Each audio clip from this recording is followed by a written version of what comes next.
Hey there, it's Derek from Pacific Coast Auto in Japan. We're looking here at a Nissan Fairlady version S. Fairlady, also known as a 350Z in other markets, is a rear-wheel drive sports coupe from Nissan, having a 3.5 liter engine, hence the name 350Z. Actually, in Japan, a Fairlady Z. You can't miss the Z on the end there. And yes, in Japan, that's how you pronounce it. It isn't Z, it's Z. Looks like it's in complete stock condition. Might be lowered actually. Let's have a quick look in here.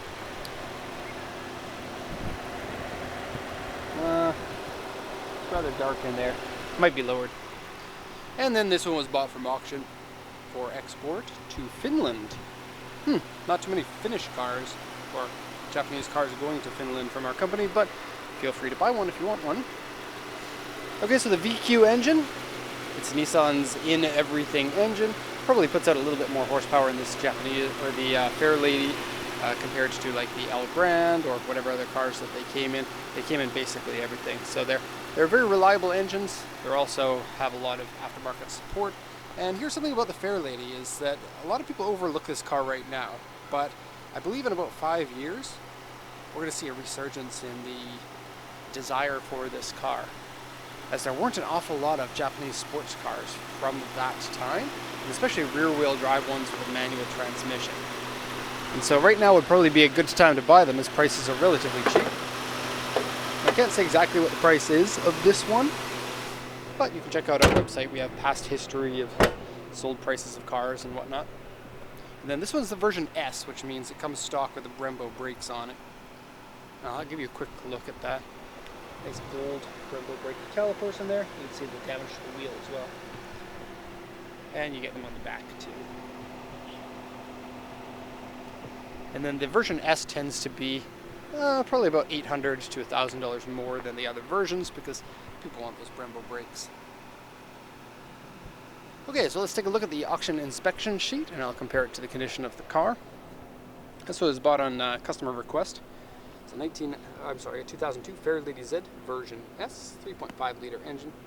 Auction rate 4 with an interior C and 122 for 67 kilometers. It's original silver color, and sales points are original Navi, keyless entry, toll collection boxes, xenon headlights, 6-speed manual, and owner's manual, warranty papers, and Navi manual. Those are going to be sent later. Here's the damage to the car. So the seat is saggy. It's actually not that bad. I wouldn't worry about it. Steering wheel wear. Again, nothing that to me looks to be a problem. Wheels and door mirror scratched. Yes, the wheels are a problem. Probably going to want to replace those, but they are the stock wheels, so they're not really worth that much anyway. And paint fade on the car. Yeah, on the roof and the hood, and luckily nowhere else. And so that's good because you don't have any blend lines that are needed. You can take the hood off and paint it, and then you can paint the roof of this. And you have this little black piece of plastic here so that you don't have to paint more than just that.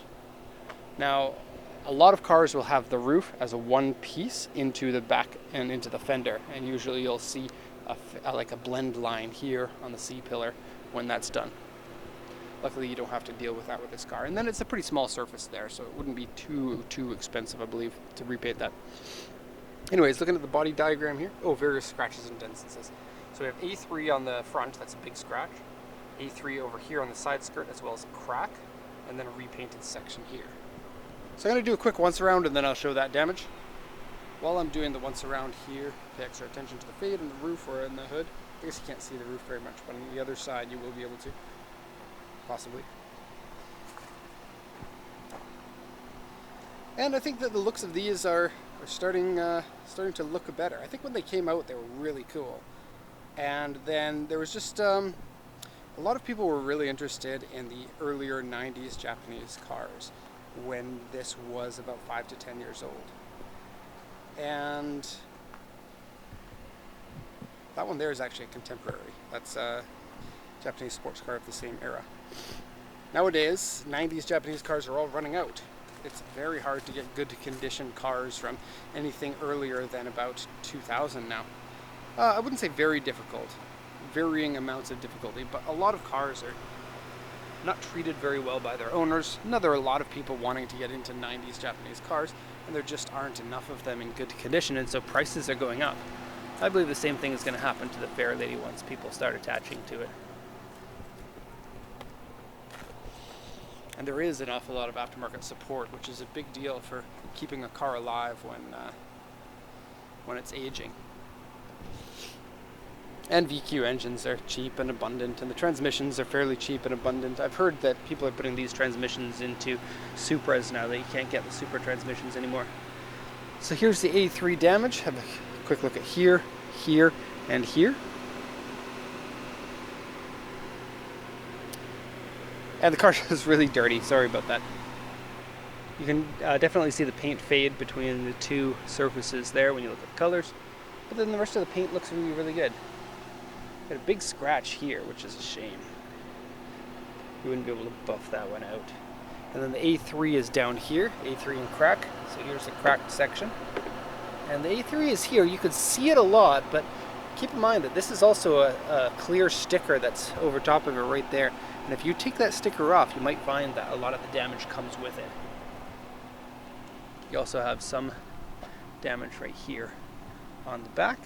And for some reason, the marker lamp over here is peeling the clear coat.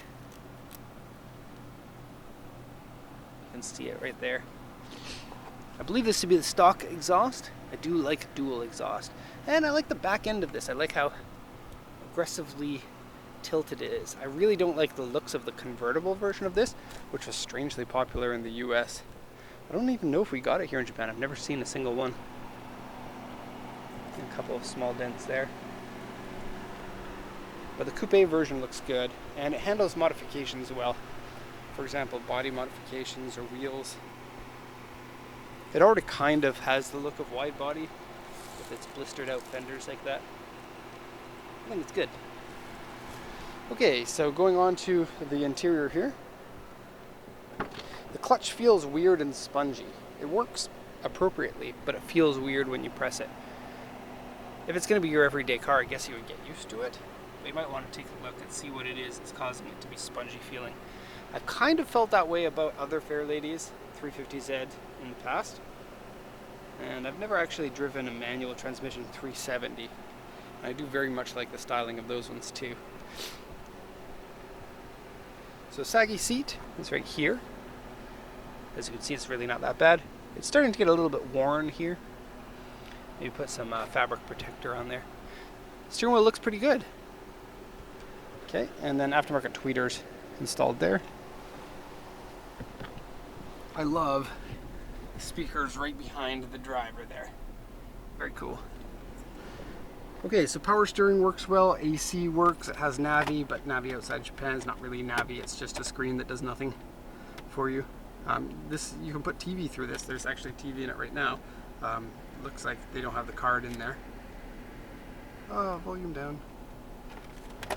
Whoa, whoa, whoa, whoa. Okay, this one here is like, I think you can program this one to do different things. Right now it says kilometers with a blinking line. That one there's the oil pressure. And these are brighter in real life than the camera believes it is. And that one there's your voltage, so you can actually see them. CD player, simple controls. The 3 controls is the best. The best. That way you can change your temperature really quickly if you want to. You can change your fan speed instantly. And it's just so simple. I really don't like the ones where you have to press buttons, because you have to find the buttons while you're driving, and then you have to do when you want to change the temperature. You don't really know how much. Yeah. So some wear on this. Maybe you get to replace that. Doesn't smell bad of cigarettes inside. Here you have a kind of funny adapter. I don't really know what you can plug in with that. Alright, and that's a pretty big box on the back there. This one here is your cigarette lighter. Let me just show you. I couldn't find it in the other video. Okay, and I believe that there's a chassis brace under there and a chassis brace up there. And I remember when this came out, like, thinking, this was right after high school when this came out for me, thinking, that's weird. That,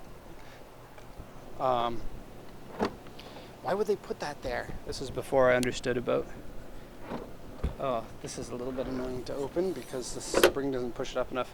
Why would they put that there when it's ruining your luggage space? Well, it kind of is, I guess, but it's also there so that the car feels better to drive. And I do like the way that these drive. I also like the way that the door card here is meant to emulate the S30 version of the Fairlady, with the controls down here right at the bottom and a big blank space. It looks a little bit odd at first, but then when you realize it's a harken back to an earlier model, I think that's cool. Carpet's coming up here, and it's because there's some wires inside. They put like some audio wires or something through there, and so because of that, the carpet doesn't fit in properly. Okay, and yeah, you see these on racetracks in Japan because they're fairly cheap vehicles that you can use for racing, and parts are abundant. Big deal when it comes to racing cars, especially here in Japan, where cars just don't last as long as in other countries. A lot of times cars are just exported out of the country, or when they're in accidents, they're just completely written off. And so anyways, that's going to be the end of this video. Hope you enjoyed it. If you have any questions, please let me know. Otherwise, thanks so much for watching, and have a nice day.